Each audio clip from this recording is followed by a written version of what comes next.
풀어주는 인터뷰 뉴진수.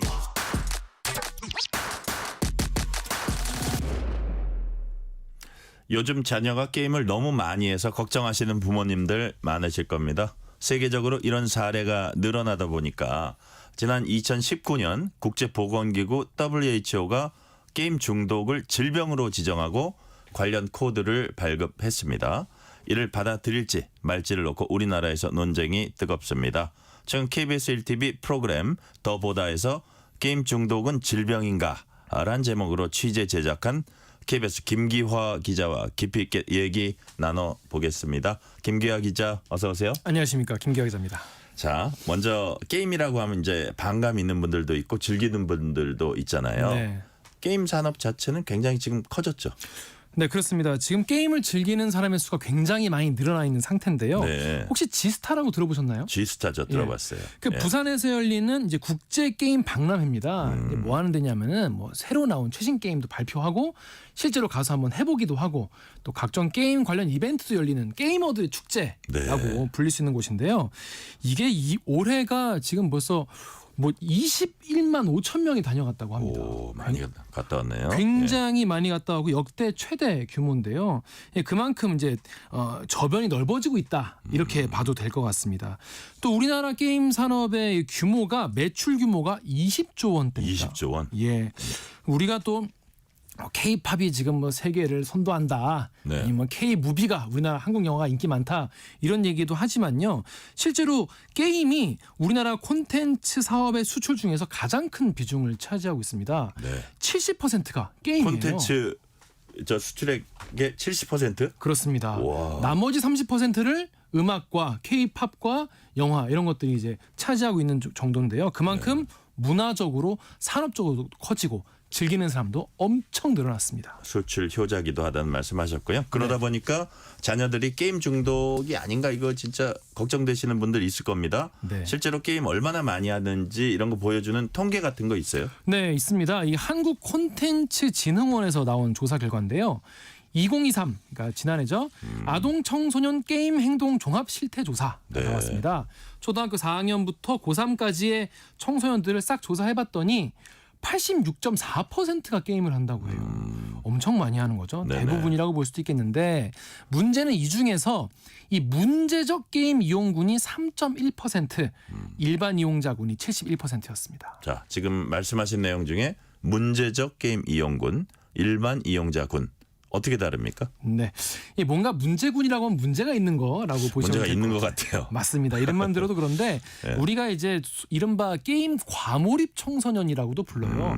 너무 몰입을 해가지고 문제가 있는 이른바 전문 용어로는 게임 이용 장애라고 하는데요. 게임 이용 장애를 겪고 있는 청소년이 3.1%라는 얘기고요. 나머지 이제 중에서 일반 이용자군은 조금 많이 하긴 하는데 아직까지는 큰 문제가 없다. 하지만 어느 정도 부모와 교사의 지도가 필요한 학생들을 이제 일반 청소년군이라고 봅니다. 네. 지금 게임 이용 장애 그러면 언뜻 듣기에는 뭐 게임을 하는 데 있어서 좀 장애가 있는 사람이 아니라 제가 보기에는 게임에 너무 과몰입하다 보니까 다른 일상적인 생활에 조금 영향을 받는 그런 식으로 제가 이해가 되네요. 네, 맞습니다. 이게 네. 중독이라는 표현이 사실 익숙하시잖아요. 네네. 근데 의학계에서 이런 행동의 어떤 행위 중독 같은 거를 이제 무슨 이용 장애 이렇게 하기로 전 세계적으로 이제 합의를 하고 네. 약속을 한 거예요. 그래서 이런 표현이 등장을 한 건데 우리가 주로 이제 게임 중독이라고 생각을 하면은 네. 이제 그냥 이거에 빠져서 아무것도 못하는 사람 이렇게 생각을 하겠지만 이 게임 이용 장애를 의료계에서 정하는 기준이 있습니다. 첫째는 게임 이용 시간을 조절하지 못하는 거. 예. 아니, 뭐 누구나 겪어볼 수 있는 일이긴 해요. 10시까지 하기로 했는데 뭐 더 하고 우리가 뭐 친구랑 술을 먹거나 아니면 놀러 가거나 네. 예상보다 더 즐기는 경우가 있잖아요. 이런 게 첫 번째 조건이고요. 두 번째는 일상생활보다 게임이 앞서는 겁니다. 네. 예를 들어서 학교를 가야 되는데 학교를 안 가고 게임을 해. 학원을 가야 되는데 학원 안 가고 게임을 해. 네. 이런 케이스가 두 번째입니다. 세 번째는 본인이 이러다가 나 큰일 나겠다. 이런 생각을 해요. 네. 하는데도 줄이지 못하는 것. 이 세 가지가 몸과 모두 마음이 다르네요. 그렇죠. 근데 이 세 가지를 다 충족을 하는데도 이것이 1년 이상 지속될 때 이거를 게임 이용 장애라고 판단한다고 합니다. 이렇게 아까도 말씀하셨지만 이거를 WHO에서는 게임 이용 장애를 질병으로 이제 규정한 거잖아요. 그렇습니다. 2019년에 ICD-11 국제 질병 및 사인 분류의 11번째 버전에서요. 네. 게임 이용 장애를 행위 중독의 일부로 편입을 한 겁니다. 이 뭐 ICD 처음 들어보시는 분들도 계실 텐데 전 세계적으로 이 질병을 연구하고 치료하는데 똑같이 부르는 이름이 필요한 거예요. 네네. 누구는 뭐 감기, 누구는 독감 이렇게 부르는 것 같이 어떤 병에 대해서 전 세계적으로 표준이 되는 네. 그런 코드 같은 게 나오는 겁니다. 그래야 국제적으로 공조도 하고 연구 논문을 봐도 이해할 수 있고 이러지 않겠습니까? 네네. 소통을 위한 코드인데요. 이런 중독 분야에 이번에 게임 이용 장애가 2019년에 추가가 된 건데요. 이 중독은 우리가 주로 들은 게 뭐 알코올 중독, 뭐 마약 중독 이런 게 익숙하지 않습니까? 네네. 이런 것들을 물질 중독이라고 부릅니다. 물질 중독. 니코틴, 알코올, 마약. 근데 행위 중독에는 원래는 도박이 있었어요. 네네. 근데 여기에 이제 게임 이용 장애가 추가된 겁니다. 자, 게임 이용 장애가 추가가 됐다. 행위 중독에. 자, 그런데 이를 두고 우리나라에서 지금 한창 논쟁이라고 해요. 이유가 뭡니까? 이제 WHO에서 원래 이 질병 코드를 발급을 하면은 우리나라는 이제 그거를 그대로 거의 이제 갖다 쓰는 어떤 분위기였단 말이죠. 예.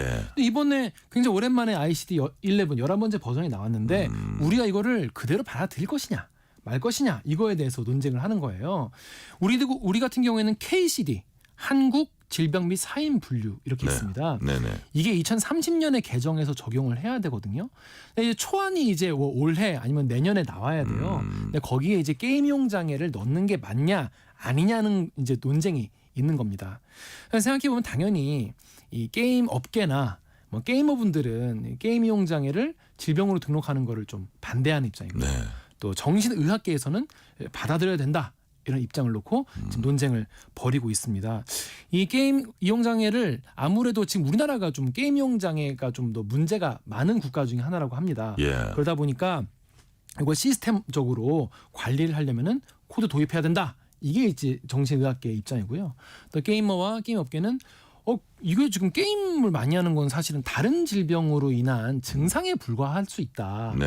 뭐 우울증이나 뭐 ADHD나 이런 것 때문에 애들이 또 할 게 없어서 게임을 하는 건데 이거를 질병으로 등록하는 게 맞냐라며 반대하는 입장.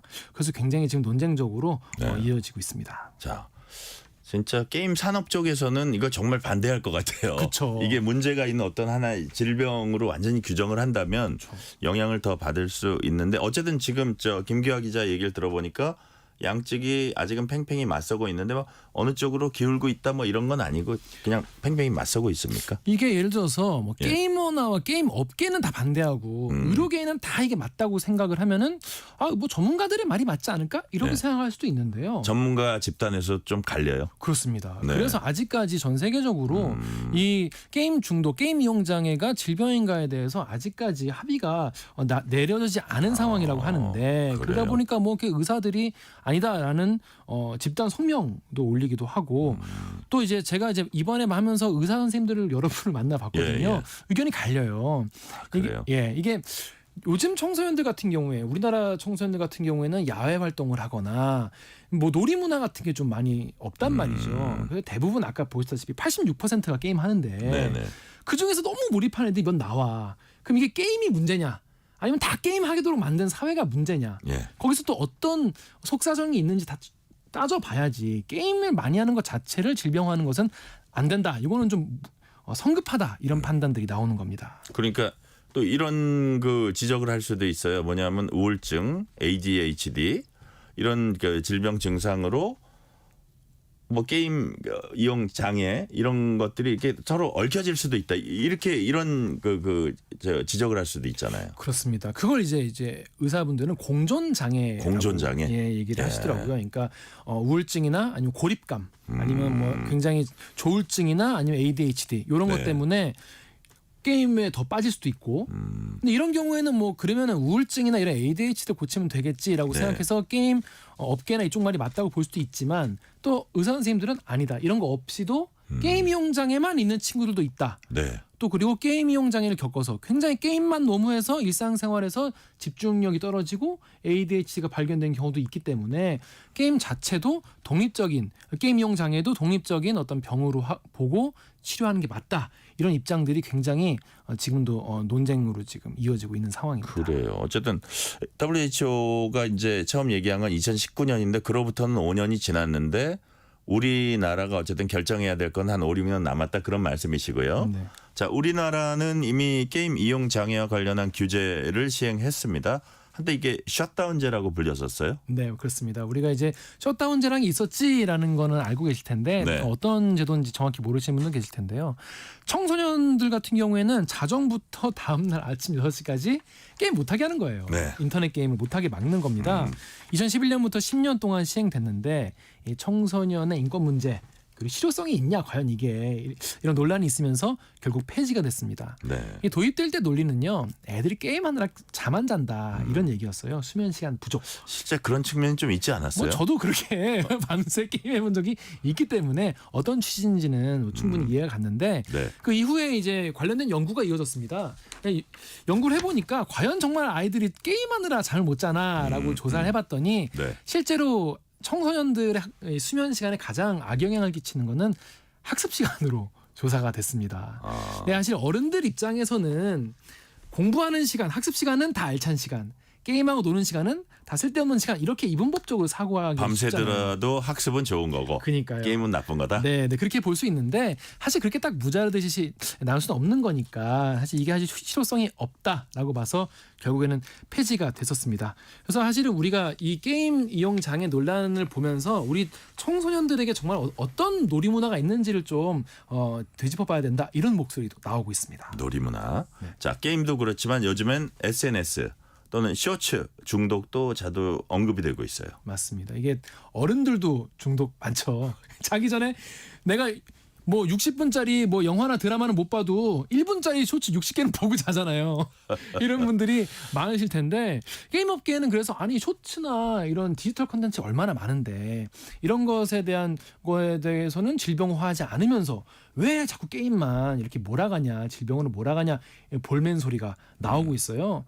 제가 그래서 그거 되게 일리가 있는 말인 것 같다 싶어서 의사 선생님들한테 물어봤거든요. 네. 근데 그것도 사연이 있더라고요. 게임 같은 경우에는 가장 좋은 게 뭐냐면은 연구하기가 편하답니다. 언제 로그인해서 네. 얼마까지 게임을 어떤 게임을 했고 이게 데이터가 다 쌓여가지고 연구하고 논문 쓰는 입장에서 굉장히 용이하다는 거예요. 네. 하지만 쇼츠 이용 시간, 뭐 TV 보는 시간, 뭐 유튜브 보는 시간, 뭐 이런 SNS 활용하는 시간 이런 거는 뭐 몇 시간이나 사용하십니까? 이렇게 물어봐야 되는 거기 때문에 정확한 데이터가 쌓이기 어렵다는 것이죠. 그리고 이런 쇼츠나 이런 디지털 콘텐츠에 대해서 중독성이 생기기 시작한 게 벌써 한 2, 4년밖에 안 되기 때문에 네. 아직까지 연구가 좀 미진한 차원이 있다. 그래서 지금 게임부터 하지만은 이쪽도 좀 연구할 계획이다. 이런 말씀을 하시더라고요. 그러니까요. 쇼츠 중독. 이거 한번 짧은 거 보기 시작하니까 그러니까요. 긴 거를 못 보겠다는 사람들 많아요. 맞습니다. 예.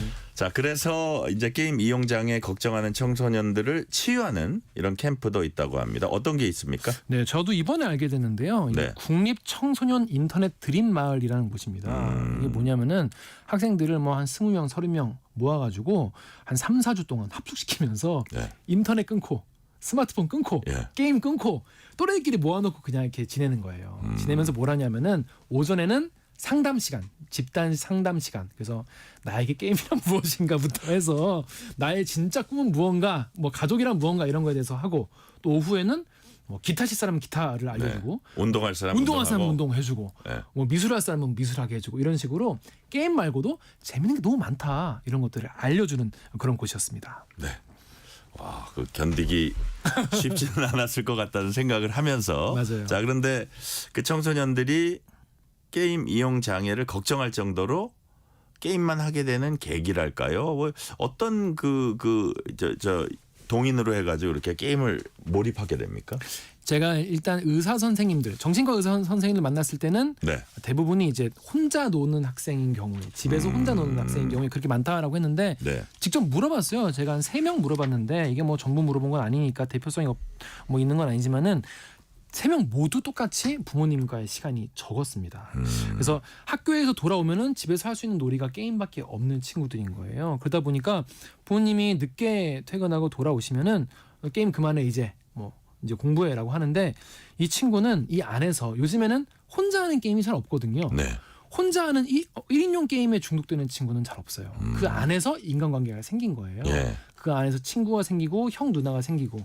근데 엄마 아버지가 본인을 이제 함께하는 시간이 되게 적은데 자기와 함께 놀아준 친구들은 이 컴퓨터 안에 있는 거죠. 근데 왔는데 엄마 아버지가 별로 지금 이제는 좀 관계가 좀 약간 망가지고 느슨해진 상태인데 너가 지금 당장 꺼 그만해라고 하면은 안 그래도 부모님으로부터 독립하고 싶은 사춘기 나이에 네.